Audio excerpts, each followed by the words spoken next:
Imagine a country where everything seems perfect.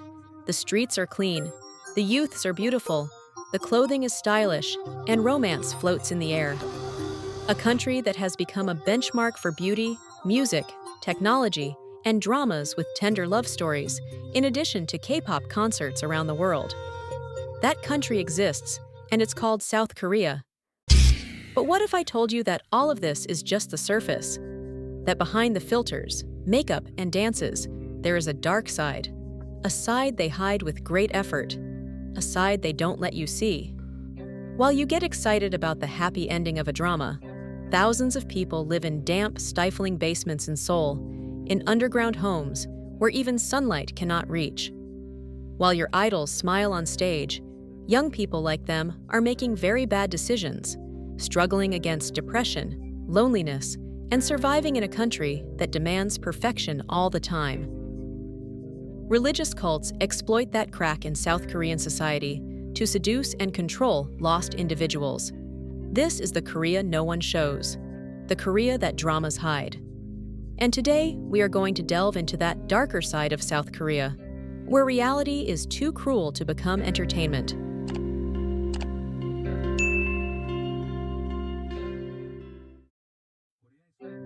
Korea is a country that emerged from deep misery and became extremely wealthy in a few years, becoming a global leader in technology and many other sectors. But all of this came at a very high price, a bad price.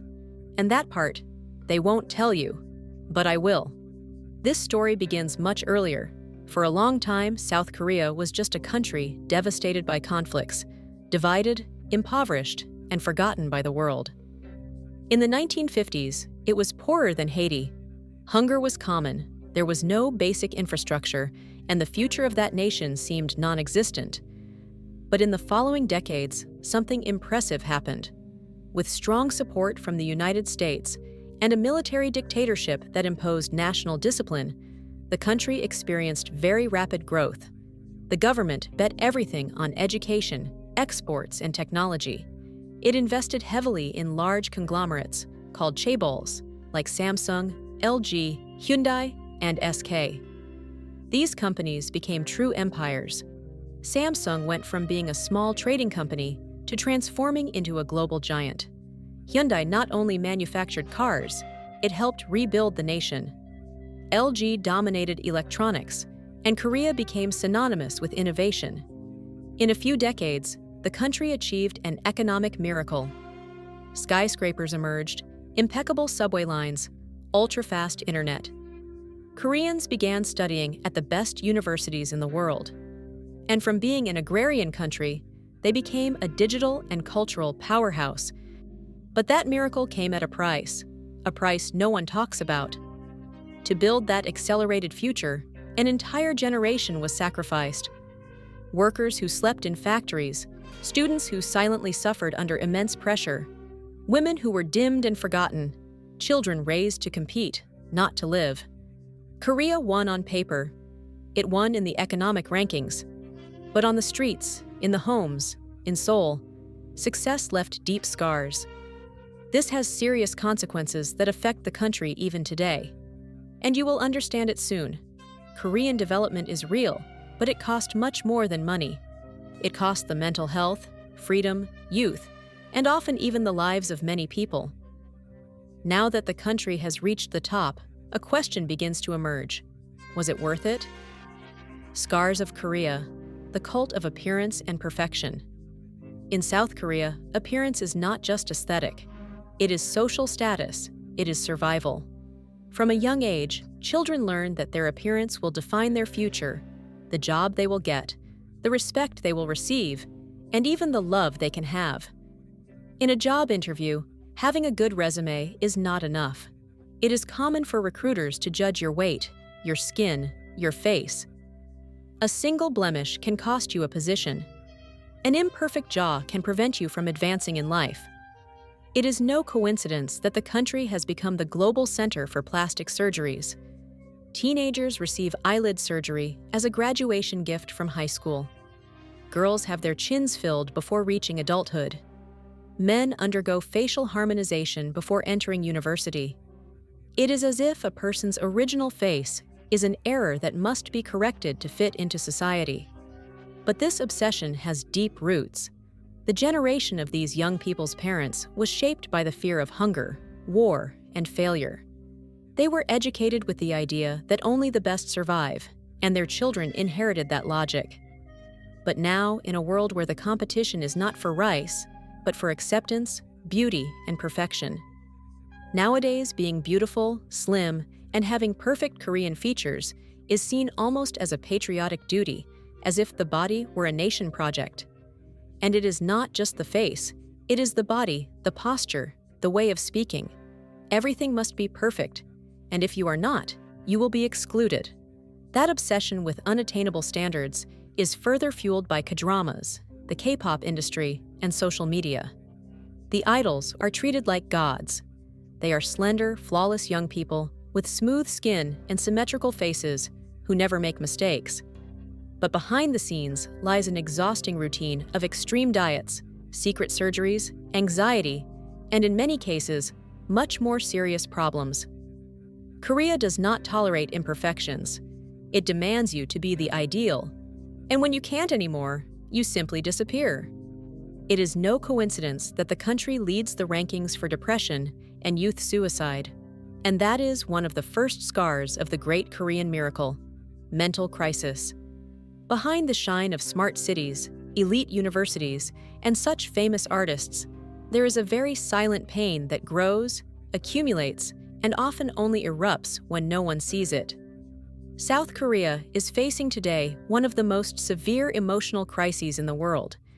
It is not a crisis that appears in economic statistics, but it does on people's faces.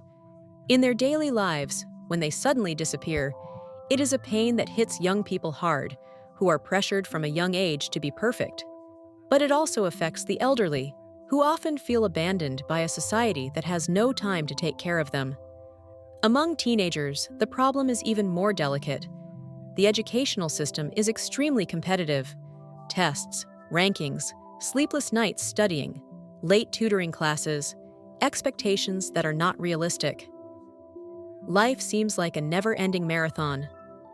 Among the elderly, many live isolated, with little help from the state and far from their relatives.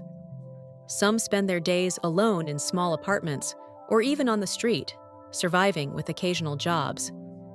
That loneliness, coupled with the lack of real psychological support, weighs heavily on these people's lives. And unfortunately, seeking help is still an issue in Korean culture. People simply do not seek help in these cases. In their culture, asking for help is considered shameful. Many people feel embarrassed to admit that they are not well. Talking to a psychologist is still seen as a sign of weakness.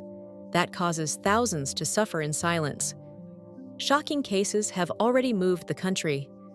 Young artists who seem to have it all, fame, beauty, money, and ended up leaving too soon, revealing that behind the scenes there was a great sadness. Brilliant students, pressured by absurd expectations, also made very sad decisions because they felt there was no other way. These stories are not isolated cases. They reflect a collective problem, an entire country that learned not to show weakness, but now suffers because of it. South Korea urgently needs empathy, a space to talk about all this. And although they are improving over time, that space still does not exist widely. That's why when I talked about the human cost, about the scars of that system that demands perfection, I meant it very seriously. Lies and false promises. There is an entire generation in South Korea that grew up hearing that if they studied hard, got into a good university, and were the best in their class, they would have a stable, comfortable life full of opportunities. And they believed that. But when they graduated, they hit a wall. The job market is saturated, the competition is brutal, and well-paid jobs are increasingly concentrated in large companies, where you practically need to be a robot to get a vacancy. The result is that thousands of young people with excellent degrees work as delivery drivers, waiters, or freelancers in temporary and poorly paid jobs. And worse, many don't even find work. The accumulated frustration is so great that a nickname emerged for them, the N generation. The letter N represents the number of things they have given up: relationships, marriages, children, their own home, stability. Some even stopped dreaming. That's why many young people started using expressions like Hell Joseon to describe the country, a bitter reference to Korea's past. It's as if they're saying, we've returned to suffering. There are movements of silent resignation, similar to Tangping in China, or Inflate in Korea, where young people simply stop trying. They live with the bare minimum, without plans for the future, just trying to survive. And it's not because they are lazy, it's because they are tired of fighting against a system that seems designed to make you lose, unless, of course, you have unfair advantages. The economic miracle that lifted Korea did not reach this generation. They are the untold price, the sacrifice, the generation that was promised a future and received emptiness. And the cruelest part is that opportunities do exist, but they are concentrated in a few companies. To enter them, you need perfect grades, fluent English, several certificates, years of study. It's a lot. And even then, nothing is guaranteed. For many, the reality is different. Temporary jobs, low wages, exhausting hours. Most young people live with the bare minimum. They rent tiny rooms, share space with strangers, skip meals. Some even hide their situation from their families, out of shame of appearing like failures. And the most ironic part is that they did everything right. They studied, worked hard, spent years preparing. But when they arrived, they discovered that this ladder leads nowhere. And that side, no one sees. The hidden poverty. If you look at the illuminated streets of Seoul, the modern design of the buildings, the impeccable appearance of people on those beautiful trains, you'd swear you're in one of the richest and most advanced countries in the world. And in part, you are. But hidden right underneath all of that, literally underneath, there is a Korea that no one shows, a forgotten Korea. Thousands of people live in the so-called Banjia, the underground basements that became famous worldwide after the movie Parasite. With small windows that face the sidewalk or a wall. When it rains, those places flood. When it's hot, they become ovens. Most of the people living there are not there by choice. They are there because they have nowhere else to go. And it's not just young people. There are also elderly people living in extreme conditions. Many spend their days collecting cardboard, selling recyclables, or walking the streets looking for some coins. Pensions in the country are extremely low. Most don't even have family nearby, and some work until their last day of life. Korea, which built one of the best internet systems in the world, still fails in the basics, giving dignity to those who need it most. And the most alarming thing is that, while this is happening, the rich are getting richer. Social inequality in Korea is one of the largest among developed countries. A few families hold a large share of the wealth. The children of the owners of big companies inherit positions, power, and the rest keep running after a train that will never stop for them. And it's not just that there are rich and poor, and that the rich have worked to achieve it. It's that the others don't even have the opportunity to get there. The opportunity doesn't exist. This is the cruelest face of modernization. Poverty didn't disappear, it was just pushed to places no one sees. And who shows that? No drama, no K-pop video, no tourism campaign. That Korea is silent. But if you close your eyes and stop to listen a bit, maybe you can hear the screams.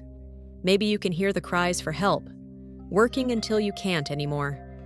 South Korea is one of the most productive and disciplined countries in the world. But that productivity has a cost that few are willing to pay, at least consciously. Overworking is not the exception, it's the rule.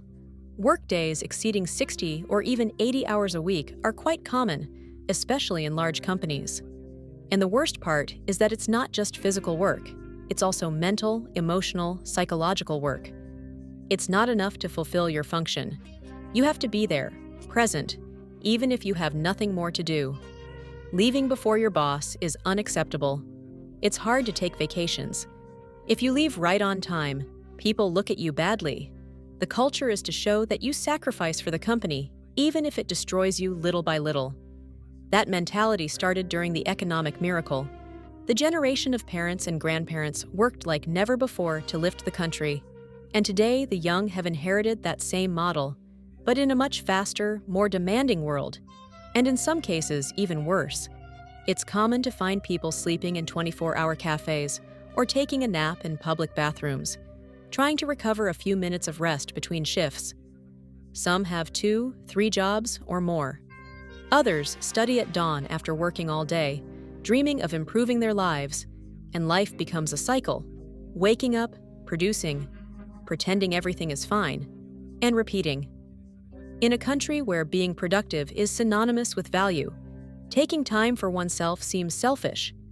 But the truth is that many are already at their limit and have no one to ask for help. That culture of extreme effort doesn't create winners. It creates zombies, people walking the streets with empty stares, waiting for the weekend like someone waiting for a breath of air, even if just for a short time. The economic miracle made Korea grow, but today it's collecting the bill. And that bill is being paid with exhaustion, anxiety, and silent breakdowns. Strange religious groups. When a country grows too fast, not everyone can keep up. Some people get lost along the way, and others are found by those who know exactly how to manipulate despair. South Korea is known for its technological advancement, pop culture, and educational system, but it's also one of the countries with the highest number of pseudo-religious sects in the world. Groups that masquerade as Christian but completely distort the principles. Closed, controlling sects, with leaders who present themselves as living deities. And most worryingly, millions of Koreans have already passed through some of these organizations. But that's just the tip of the iceberg. There are dozens, perhaps hundreds of similar groups, with strange rituals, brainwashing, emotional, and even financial manipulation. And their target audience is almost always the same: emotionally fragile, lost young people, tired of the system, in search of meaning in their lives. These sects offer them refuge, a purpose, but in practice, they only take control of their lives. Some even infiltrate universities, and even politics.